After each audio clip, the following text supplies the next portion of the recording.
السلام عليكم ورحمة الله وبركاته. بسم الله الرحمن الرحيم. إن الحمد لله نحمده ونستعينه ونستغفره ونعوذ بالله من شرور أنفسنا ومن سيئات أعمالنا. من يهده الله فلا مضل له ومن يضلل فلا هادي له،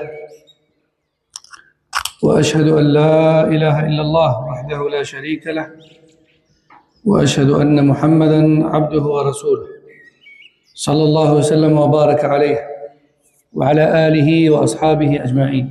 أما بعد، وصلنا إلى قول الله تعالى في سورة البلد: أيحسب أن لن يقدر عليه أحد. أيحسب أن لن يقدر عليه أحد، يعني الإنسان، خاصة في قوته وشبابه. يعني لما الإنسان يكون شاب وقوي وبصحته يظن أن لا أحد يقدر عليه، يحسب روحه يعني حتى واحد ما يقدر له، فيتكبر ويقول أفعل ما أشاء.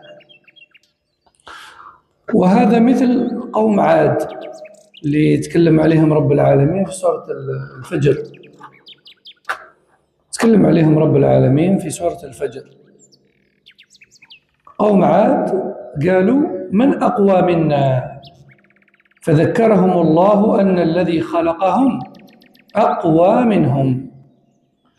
فالإنسان إذا كان قويا قد يغتر ويظن أنه لا يحاسب، وهذا حال الكافر.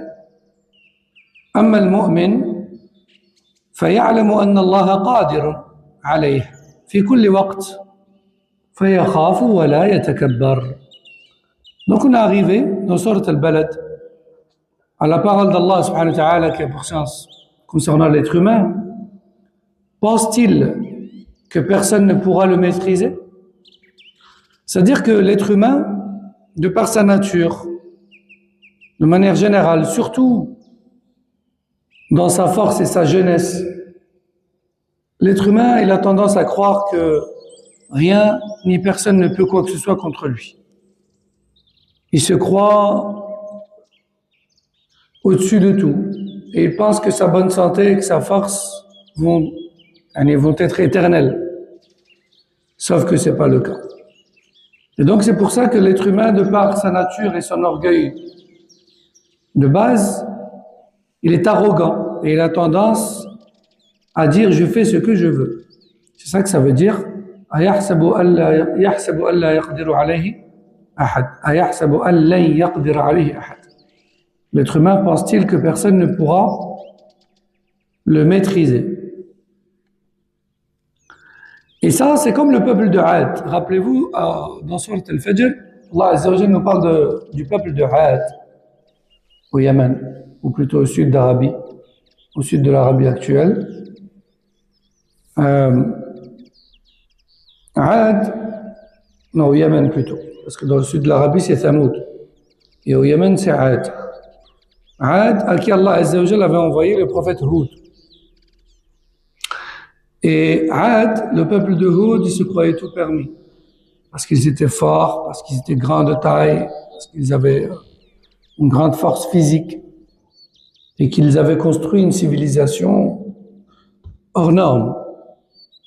Et quand Hud leur a dit: adorez votre Seigneur, sinon il va vous châtier, ils lui ont dit: mais qui peut faire quelque chose contre nous? Alors Allah il les a anéantis. Donc Cheikh Ibn Uthaymin nous dit: comme le peuple de Had, lorsqu'ils ont dit qui est plus fort que nous, alors Allah leur a rappelé que celui qui les a créés est plus fort qu'eux. Donc l'homme, donc l'être humain est fort. Et quand l'être humain est fort, il peut penser par illusion qu'il ne sera pas jugé. Et ça, c'est propre aux non-croyants. Le non-croyant, quand il est fort, quand il est dans la force de l'âge, quand il est fort physiquement, de par sa non-croyance et l'absence de sa foi, il pense qu'il sera éternel et que rien ni personne ne peut quoi que ce soit contre lui. Ça, c'est propre au kafir. Mais le croyant, lui, il sait qu'Allah Azza wa Jal a pouvoir sur lui à tout moment. C'est pour ça que le musulman, le mu'min, il craint Allah. Il ne se gonfle pas d'orgueil. Et il sait que même si aujourd'hui il est en bonne santé, debout sur ses deux jambes, demain il sera affaibli. Demain il aura du mal à marcher. Demain il perdra peut-être sa tête, etc. Et qu'il finira, comme tout le monde, dans une fosse. Et il verra, comme tout le monde, le résultat de son épreuve. S'il a réussi, alhamdulillah, tant mieux. Si elle a pensé à cette finalité tout au long de sa vie, Inch'Allah, c'est bon. Parce qu'il aura agi en conséquence. Mais s'il a oublié la finalité, ce sera la grande surprise. Ce sera la grande surprise. Et comme Allah a dit dans Sourate Al-Fajr, l'être humain dira يوم يتذكر الإنسان وأن له الذكر يقول يا ليتني قدمت لحياتي. Ce jour-là, l'être humain se rappellera, mais ça ne servira plus à rien.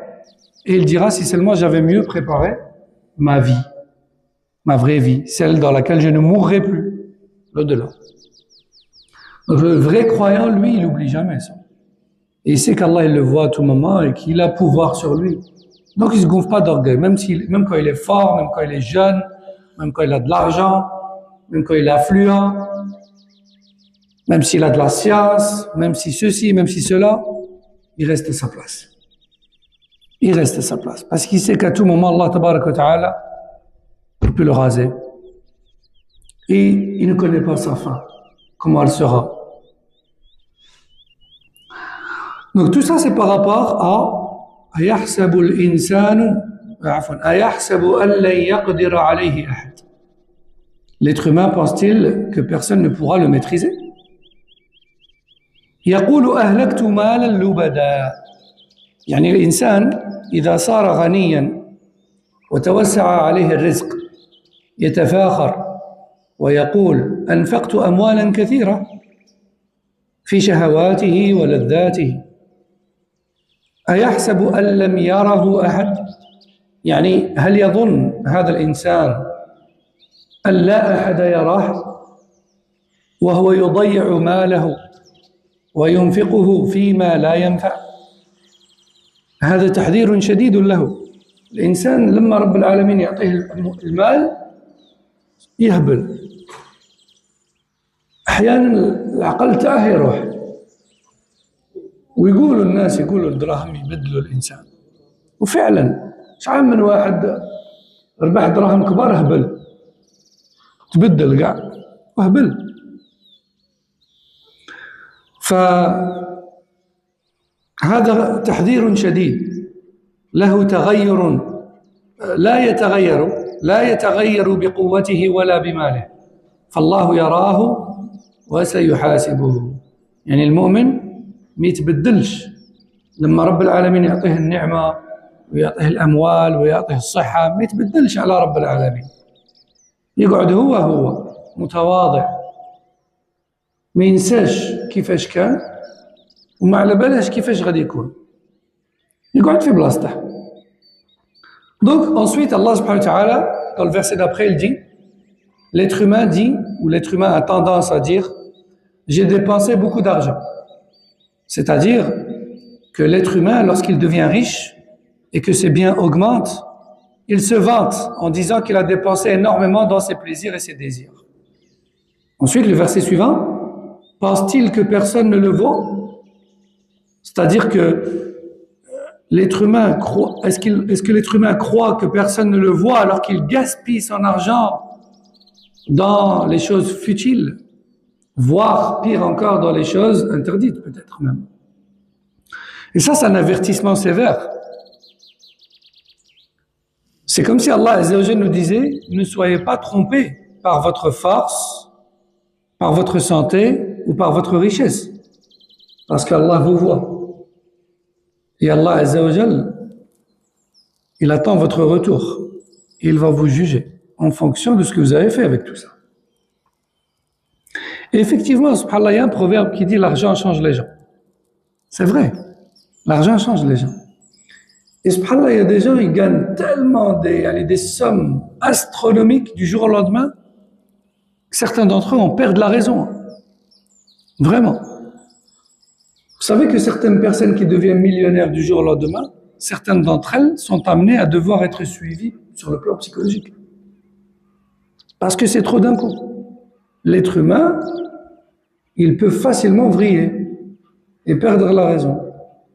Parce que l'argent, c'est quelque part, c'est une liberté. Entre guillemets. Une liberté d'accès à certaines choses dans la dunya. Donc c'est dangereux. C'est pour ça qu'Allah Azza wa Jalla parle de ça dans Surat Al-Balad. En fait, il nous avertit. C'est comme s'il nous dit attention, votre argent, votre santé, votre force ne doivent pas vous tromper. N'oubliez pas d'où vous venez et où vous allez. ثم قال تعالى ألم نجعل له عينين ولسانا وشفتين وهديناه النجدين. الله يذكر الإنسان بثلاث نعم عظيمة. أولا العينان، هذه النعمة الأولى اللي ذكرها في هذه الآيات. العينان يرى الإنسان بهما، فإن نظر إلى الحرام أثم، وإن نظر إلى ما يقربه من الله أجر، وإن نظر إلى المباح فلا له ولا عليه إلا إذا جره للحرام. إذا العينين هذو نعمة، إذا شاف بهم الإنسان الحرام عنده إثم، عنده ذنب. وإلا تمعن بالعينين، شاف المخلوقات وقال سبحان الله شوف خلق ربي، استعمل العينين في حاجة مليحة، إذن هذا عنده أجر. والإنسان اللي يشوف بعينيه حاجة مباحة ما فيها لا عبادة ولا حرام، عادي يعني يتفرج في حاجة حلال، هذا الإنسان لا له ولا عليه، ما عندهش أجر بس ما عندهش ذنوب، عادي الإنسان يتفرج فيما حوله ما دام ماشي حاجة محرمة ما فيها والو. هذه أول نعمة ذكرها في هذه الآية، ألم نجعل له عينين.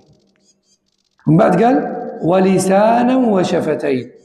إذن النعمة الزوجة اللسان والشفتان، يتكلم بهما ويعبر عما في داخله، وهذه نعمة كبيرة، فبدونهما يتعب الإنسان في إيصال ما يريد. تخيل رب العالمين ما أعطاكش اللسان وما أعطاكش الشفتان، تقدرش تهدر.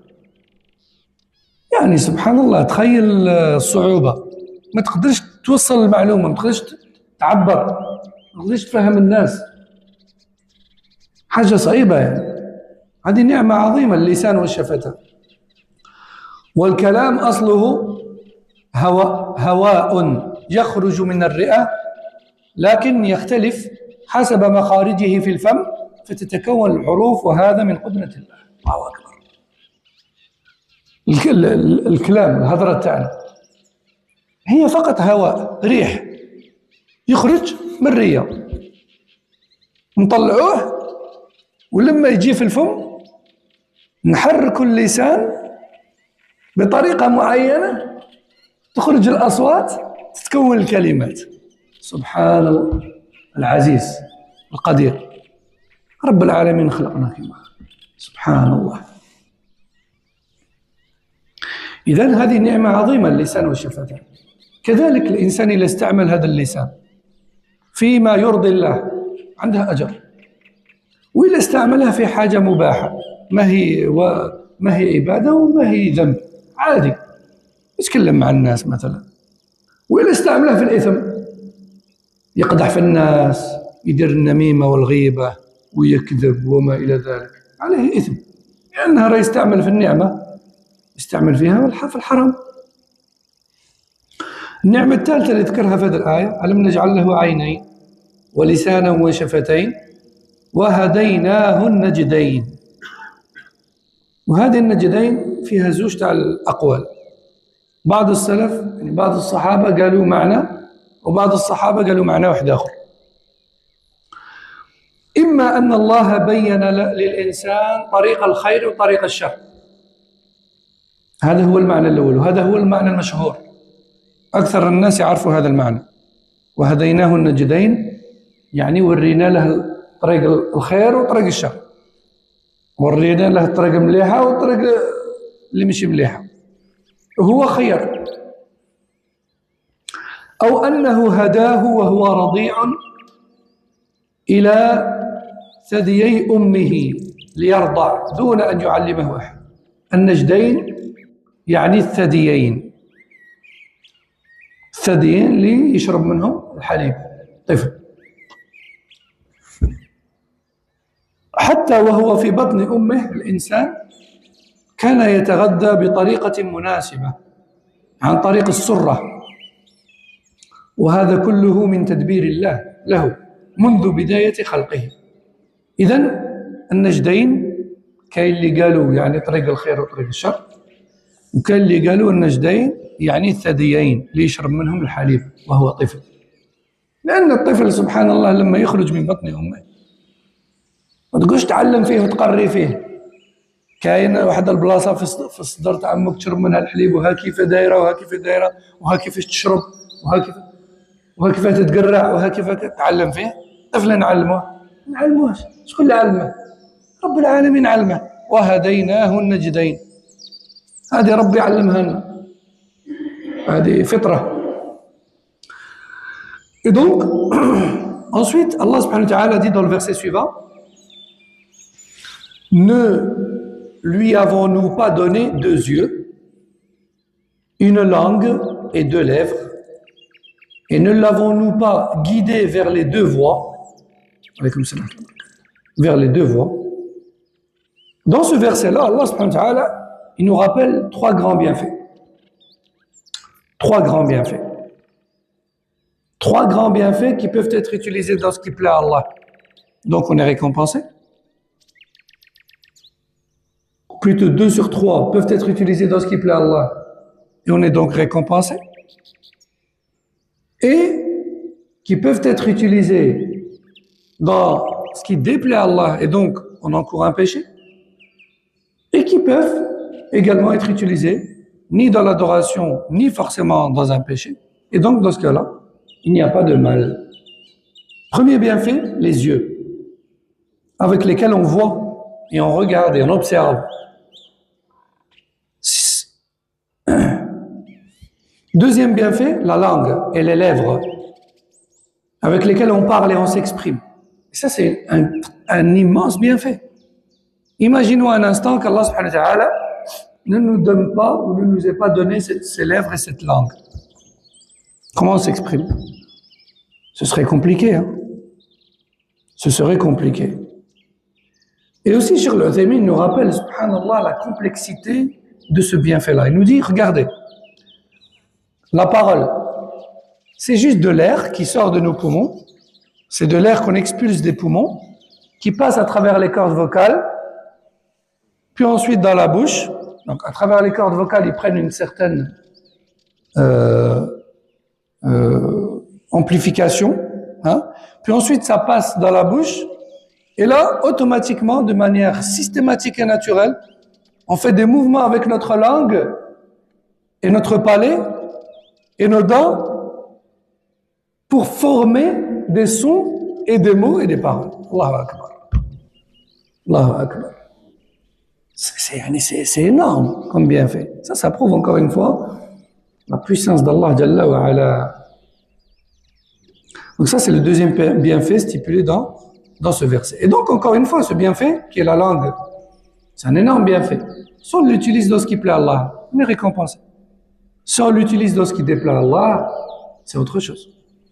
Comme la médisance, comme la calomnie, comme le mensonge, comme la tromperie, la vulgarité, la mécréance, etc. Troisième bienfait cité dans ce verset, c'est Al-Najdain. Alors Al-Najdain, certains pieux prédécesseurs ont dit, ça veut dire les deux voies, celle du bien et celle du mal.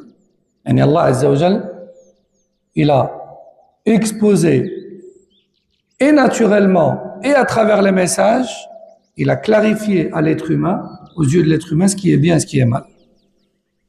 À lui de choisir, mais il sera jugé à la fin de son choix. Donc certains pieux prédécesseurs ont dit, nous l'avons guidé vers Najdain, c'est-à-dire vers les deux voies, celle du bien et celle du mal. D'autres pieux prédécesseurs ont dit, non, Najdain, c'est plutôt les deux saints qui lui servent à se nourrir après la naissance.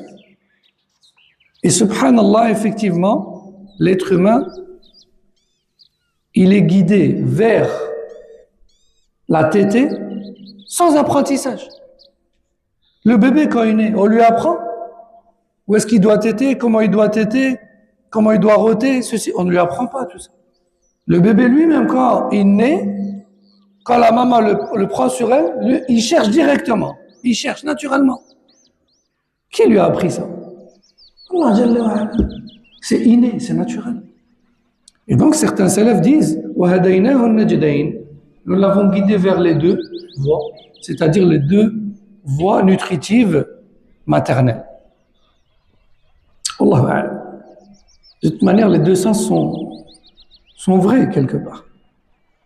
Et donc, Cheikh Al-Uthaymin nous dit, même dans le ventre de sa mère, l'être humain, il se nourrit d'une manière adaptée par le cordon ombilical. Et tout ça, ça fait partie de la prise en charge d'Allah depuis le début de notre création. Allah Azza wa Jalla ne nous a jamais abandonnés. D'ailleurs, dans Sourate Iqra, il dit, dans Sourate Ad-Duha, pardon, Ma wadda'aka rabbuka wa ma qala. Ton Seigneur ne t'a jamais abandonné. Depuis que tu es une cellule, depuis que tu es une goutte, depuis que tu es une cellule, depuis que tu es bébé, dans le ventre déjà, il t'entretenait, te nourrissait déjà. Et il t'a jamais laissé tomber. Le Rasul sallallahu alayhi wa sallam dit, La yamutu ibn Adam hatta يستوفي رزقه أو حتى اللفظ نعم حتى يستوفي رزقه أو حتى ينهي رزقه. Le prophète sallallahu alayhi wa sallam dit, l'être humain ne meurt pas avant de terminer toute la subsistance qui lui était prédestinée. Quand quelqu'un meurt et qu'il laisse l'héritage, ça ne veut pas dire qu'il n'a pas eu le temps de finir son rizq. Non, ça veut dire qu'il a fini de consommer ce qui lui était écrit. Le reste, ça va partir aux héritiers. Lui, il ne le savait pas de son vivant. Mais en vérité, cette partie-là de ses biens, ce n'était pas son rizq. C'était celui des héritiers. Personne ne meurt avant de finir son rizq. Donc Allah Azza wa Jalla, il entretient l'être humain, mu'min ou kafir, du début de sa création jusqu'à la fin. Donc, tout ça, c'est par rapport au verset Alam naj'al lahu 'aynayn wa lisanan wa shafatayn wa hadaynahu an-najdayn. Ne lui avons-nous pas donné donc une langue et des lèvres, enfin des yeux, une langue et des lèvres, et nous l'avons guidé vers les deux voies. ثم قال فلا اقتحم العقبة والعقبة هي الطريق الصعب. العقبة احنا نقولوا احنا باللغة تاعنا تجينا يعني طريق طالعة تكون واعرة شو نقولوا عقبة عقبة محينك صح ولا لا؟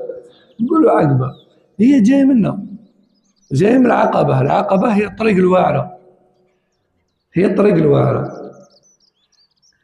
قال فلا اقتحم العقبة يعني الإنسان من طبيعته توجور يخير غير الطريق السهلة بصح الخير وطريق الجنة ماشي دائما هي الطريق السهلة فيها صعوبات. الرسول صلى الله عليه وسلم قال حفت الجنة بالمكاره وحفت النار بالشهوات. الرسول صلى الله عليه وسلم قال بأن صوالح الساهلين والشهوات يوصلوا للنار والصوالح الواعرين اللي هما التقوى والطاعة والإيمان يوصلوا للجنة.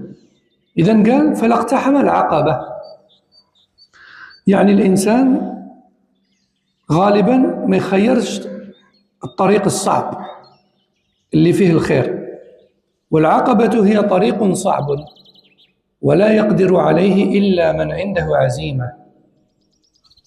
وما أدراك ما العقبة، يعني انتبه، ما هي هذه الطريق؟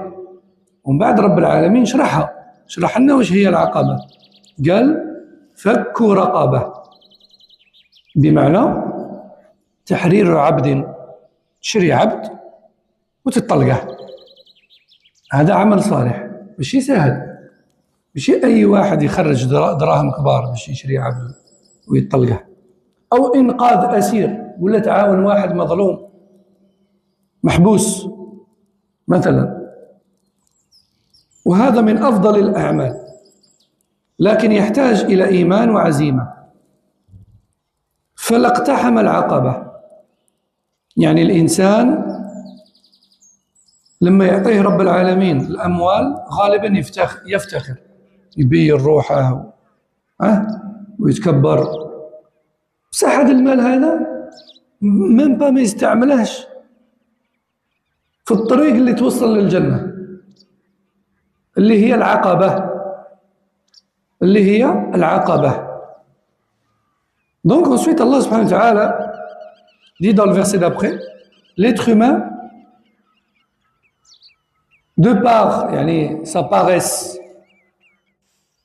et son suivi des plaisirs personnels, il a tendance à ne pas s'engager dans la voie difficile. L'être humain, de par sa paresse et son suivi des plaisirs personnels, il a tendance à ne pas s'aventurer dans la voie difficile. C'est quoi la voie difficile dans ce verset? La voie difficile dans ce verset, c'est la voie qui mène au paradis. Parce que le prophète sallallahu alayhi wa sallam a dit, le paradis est entouré de choses difficiles. Et l'enfer, il est entouré de délices malsains et de choses faciles. Et c'est ça qui est visé ici. Et le Rasul sallallahu alayhi wa sallam, quand il a dit ça, c'est par rapport à ce verset. Donc, je répète le verset, l'être humain a tendance à ne pas s'engager dans la voie difficile. C'est-à-dire l'être humain a tendance à ne pas choisir le chemin difficile qui mène au bien. La voie difficile, c'est un chemin ardu, c'est-à-dire difficile. Il n'est pas facile tous les jours le chemin de la foi. Tous les jours, il faut se lever tôt, faire ses ablutions, peut-être qu'il fait froid, prier. Faut toujours dire la vérité, même quand ça te met parfois dans des situations difficiles. Faut pas mentir, faut pas tricher, même si tu vas peut-être avoir moins de gains, mais il y aura plus de baraka, etc., etc. C'est pas toujours facile, la voie d'Allah subhanahu wa ta'ala, mais la fin, elle est bonne. La fin, elle est bonne. Faut toujours viser la fin, qui est bonne. Donc, la voie difficile est un chemin ardu, que seuls ceux qui ont de la détermination peuvent emprunter. Il faut de la détermination pour se lever tous les jours et prier et jamais mentir, quitte à gagner moins, etc., etc. Il faut de la détermination. Et juste après, Allah dit, et qui te dira ce qu'est cette voie? C'est-à-dire, c'est quoi la voie difficile? Et juste après, Allah Azza wa Jalla, il donne quelques exemples de la voie difficile. Quelques exemples. Il dit par exemple, affranchir un esclave. Bon, à l'époque, cette bonne action était possible. Aujourd'hui, elle n'est pas possible, parce qu'il n'y a pas d'esclavage. Alhamdulillah. Mais à l'époque, elle était possible. Il était possible d'acheter un esclave et de le libérer. Ça, c'était l'une des meilleures actions. Et donc, Allah Azza wa Jalla, il dit, l'être humain a tendance à ne pas se donner les moyens dans le chemin difficile qui mène au paradis, comme le fait d'affranchir un esclave. C'est-à-dire délivrer un captif. Délivrer un captif. C'est l'une des meilleures œuvres. Mais ça demande de la foi et de la détermination. Parce que tout le monde dit quand j'aurai de l'argent ou si un jour j'ai de l'argent, je ferai ceci ou cela. Mais quand il l'aura, c'est là qu'on verra. C'est devant le fait accompli qu'on voit. que tout le monde peut espérer. Ainsi,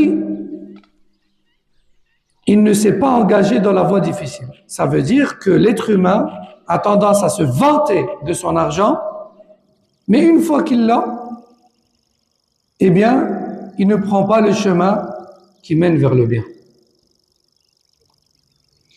Ensuite, il dit, ثم قال وما أدراك ما العقبة يعني هذا الطريق العظيم ثم بين الله سبحانه وتعالى فك رقبة هذه قلناها أو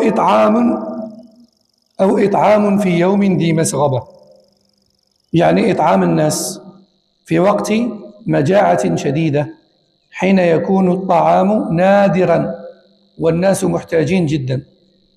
واليوم في هذا البلاد الناس ما يموتوش بالجوع، بصح كاين بلدان الناس يموتوا فيهم بالجوع.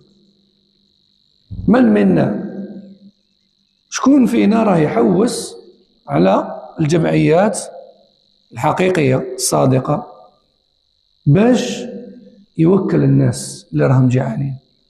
هذا من العقبة، هذا من طريق الجنة.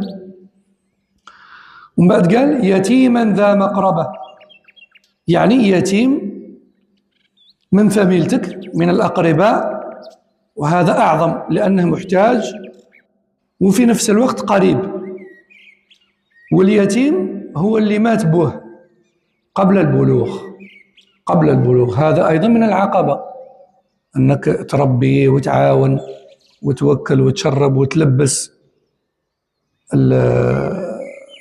اليتيم، خاصة إذا كان من الأقرباء، هذا أجر عظيم جدا، وهذا من العقبة يعني من الطريق الصعب بالصح يوصل إلى الجنة.